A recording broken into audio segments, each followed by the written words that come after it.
Alright, so as you can see, I've put in a piece of stock.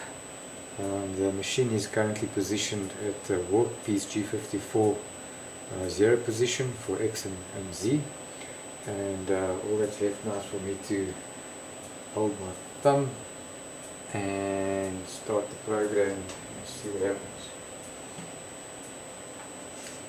So here we go.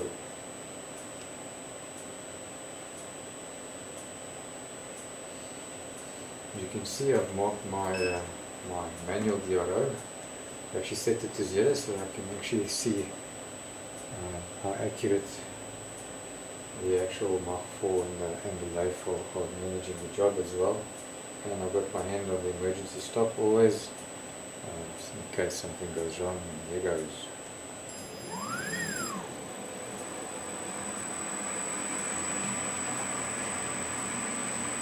Okay, so right off the cuff, it's actually following the sequence nicely, but I suspect that Fusion has coded in incremental or radius or diameter mode. I must just check that, because it looks almost like it's working at double the actual diameter specified. So let me check and I'll get back to you.